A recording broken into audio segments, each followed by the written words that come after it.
waxa uu ku sahlaya AI go amba artificial intelligence it will tell you the reality been ma yaqaan maxamedna waa maxamed faadumana waa faadum ilaa waxa jira hooyo laba waraaba jira bay tiri mid aqalku igula nool yahay bay tiri midana waa duurko ka aqalka igu jira ay ku daran saboolnimadu wax kala kaba timaaday waxa ay ka timaadaa aqoon la'aanta mid waa dardaaranadii aad iga barateen oo go'aankan wax yar ka oran doona laakiin munaasabada loo joogo iyo buugan AI-ga faa'iidooyinka uu leeyahay iyaan insha Allah ta'ala wax yar ka oran doona horta mustaqbalka adduunyadu waxa ay u socotaa in ibn aadan shaqadii laga maro nin baan ku kulanay wadanka Israa'iil ka yimiyo yaan bari ku kulanay dirdhawe wixii beer baan leeyahay 24 ay waa ii ilaaliya ilaalinta beerta mooyaane shay kale ima qabtaan buu moobilkiisu ka waraabiyaa beertiisa Israa'iil ku taala isagoo dirdhaweela jooga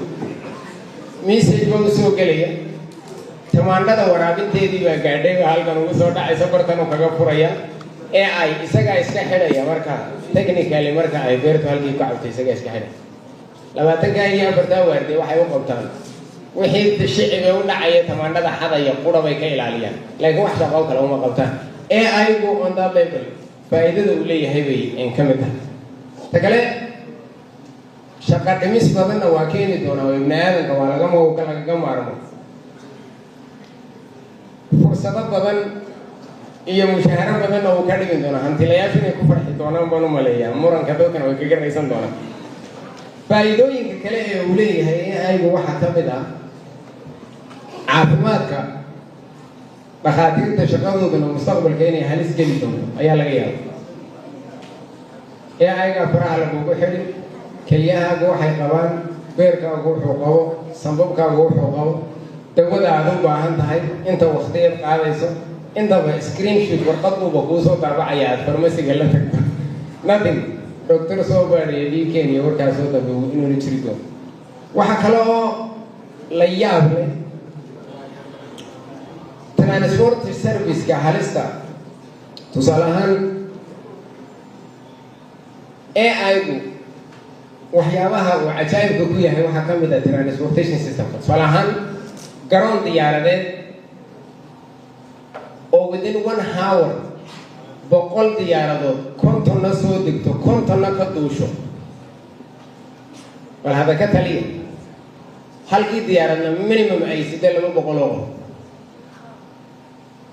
within 24 hours waxa adeeg ka raba 480 kun oo rakaab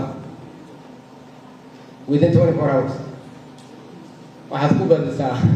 24 saacadood 100 diyaaradood kontonna duushay kontonna soo degtay markaad xisaabiso waa 2400 waxaad ku badisaa 200 oo rakaab oo saara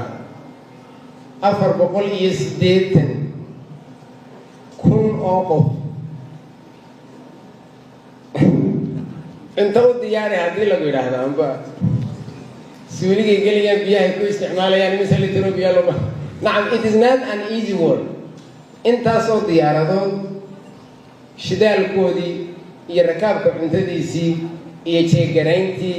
iyo alaabtii wateen rarideedii imagine nacam hawsha halkaa ka taag waan aragnay xaafadeena 2 qof oo martay markay noo timaado xaafadda dhan baa isku dhex yaacday see la yidhaah halkii loogu halkii cuntada lagu hadda waa 2 qof marka waa qiyaasi kartaa AI-gu faa'iidada uu leeyahay halka waad ka qiyaasi kartaa marka AI-gu waxa kale oo uu faa'iido u leeyahay in every sector hawlyaraysi badan ayaa soo socda digaagadu marka ay dhasho 22 maalmood bay ugxanta ku kacdaa 22 ka maalmood every 4 hours and every 5 hours waa in ugxanta hal mar la rogaa haddii kale yok qaybtan huruudda ahba dhanka sheelka maxaa la yidhaha kabarka sare ee inta adag maxaa la yidhaha dahaarka adag ee oo kunta ayuu ku dhegaa marka aan fartaalaad uu noqdaayo oo uu qurmaa